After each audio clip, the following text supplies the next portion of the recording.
प्रिय कलीसिया, सबको जय मसीह की। Praise the Lord. और एक डिवोशन हम प्रोत्साहन भक्ति संदेश लेकर आए और आप सभी के लिए आइए प्रार्थना करते हैं।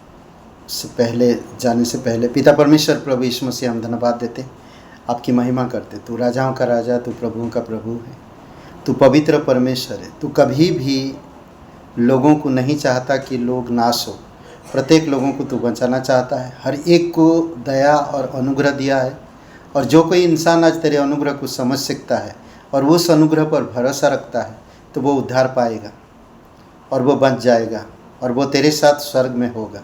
प्रभु यीशु, हम धन्यवाद देते हैं, तेरी जय जयकार महिमा करते, यीशु मसीह के नाम से मांगते हैं, आमीन। ओके, आज हम लोग जो बात करेंगे, जब हम दयालुता नहीं दिखाते, या दूसरे शब्दों में अगर कहा जाए, अगर हम दया किसी को नहीं देते तो क्या होगा? तो परमेश्वर भी दया नहीं करेगा। सिंपल है। अगर आज हमें परमेश्वर दया दे रहा है और हम दया और किसी को दे नहीं रहे हैं, तो कल अगर हमें परमेश्वर भी दया नहीं देगा, तो मत्ती का किताब खोलते हैं, 18 अध्याय 33 और 34 वचन। देखिए क्या कहता है मत्ती का 18 अध्याय। ओके, और 18 अध्याय का 33 और 34 वचन। ओके,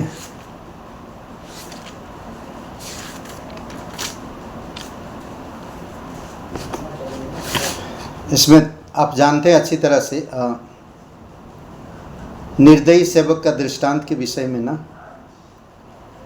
निर्दयी सेवक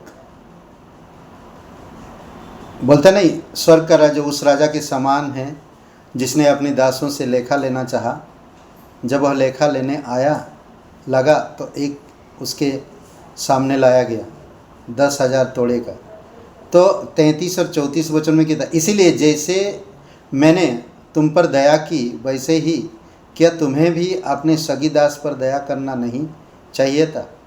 और उसके स्वामी ने क्रोध में आकर उसे दंड देने वाले के हाथ में सौंप दिया कि जब तक वह सब कर्ज भर ना दे तब तक उसके हाथ में रहे, उनके हाथ में रहे।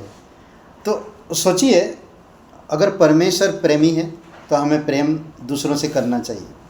परमेश्वर आपको दया दे रहा है तो आपको भी दूसरों को दया देने की ज़रूरत है ना। ऊपर से आप लो, इधर से दो, इधर से लो ऊपर से, और इधर से दो, ऐसे ना, इधर से देना हमें। तभी आप परिपक्वता में और परमेश्वर की सामर्थ्य में और दया में बढ़ पाओगे। कल जब आप परमेश्वर के पास रहोगे तो परमेश्वर भी आप पर दया करेगा। न्याय भी दया रहित किया जाएगा, न्याय भी हमारा दया रहित हो जाएगा, क्योंकि न्याय के समय दया बहुत महत्वपूर्ण है।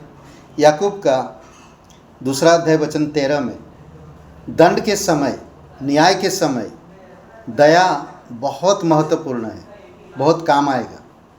और जब आपका न्याय होगा तब आपके पास दया नहीं किया जाएगा, दया कुछ काम नहीं करेगा। क्यों? क्योंकि आपने इस धरती पर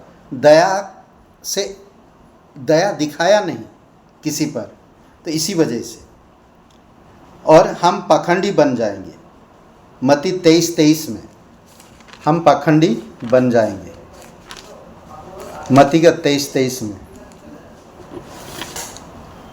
ओके, क्या कहता देखिए 23:23 में, हे कपटी शास्त्रियों और फरीसियों, तुम पर हाय, तुम पुदीने और सौंफ और जीरे का 10वां अंश तो देते हो, परंतु तुमने व्यवस्था की गंभीर बातों को, अर्थात न्याय और दया और विश्वास को छोड़ दिया है। चाहिए था कि इन्हें भी करते रहते और उन्हें भी ना छोड़ते। समझ रहे हैं? तो कई बार आज बहुत सारे कलीसिया में, लीडर में भी यही चीज़ है, व्यवस्था जोड़ देते हैं पर परमेश्वर की प्रेम, दया और जो अनुग्रह लोगों को दिखाते नहीं। तो इसलिए बहुत ज़रूरी है कि आपको मुझे समझना कि हमें दूसरों पर दया दिखाना। अगर हम दया नहीं करेंगे तो हमारा जीवन भी दया रहित होगा।